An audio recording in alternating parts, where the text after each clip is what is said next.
Hello po guys, magandang araw po sa lahat, and today's video po ay samahan nyo ako at igagala ko kayo sa Mamam Campsite. Ito po ay matatagpuan sa Paluobin Island, at ito po ay nasa kabilang dulo ng bundok ng island. At kapag andito ka, hindi po siya masyadong crowded kasi konti lang talaga yung tao na pumupunta dito. At kung mapapansin niyo po, may bakod po sa dagat.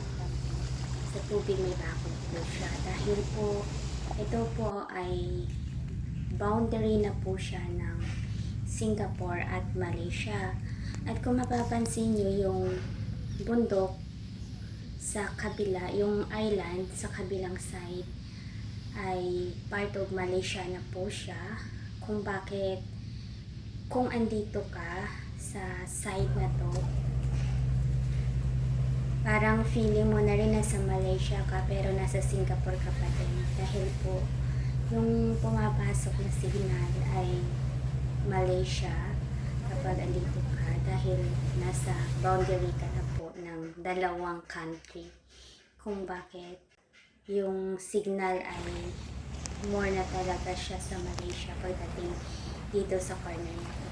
Dito po namin napili na magtambay muna para magpahinga dahil napagod kami sa kakabike. Kaya dito kami muna tumambay ng kaibigan ko para maglakad-lakad at mamasyal. At ganda din naman doon sa kabilang dulo niya. Pag andun ka, pumunta pa sa pinakadulo-dulo niya is maganda din yung tanawin at tahimik.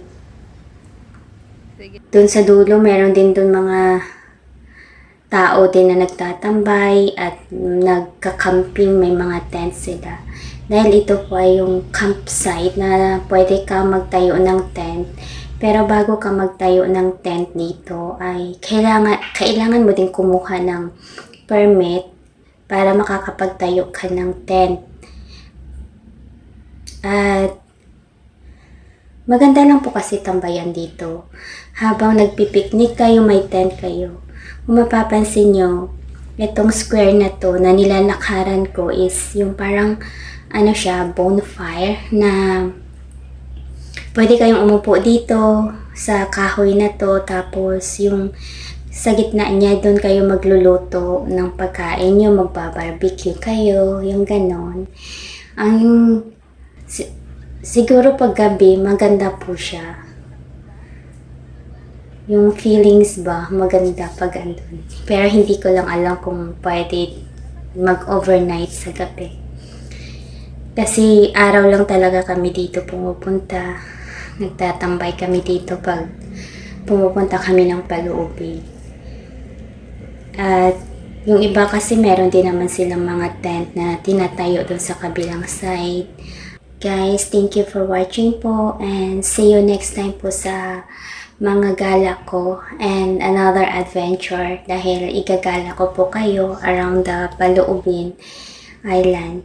Thank you for watching and see you next time. Bye!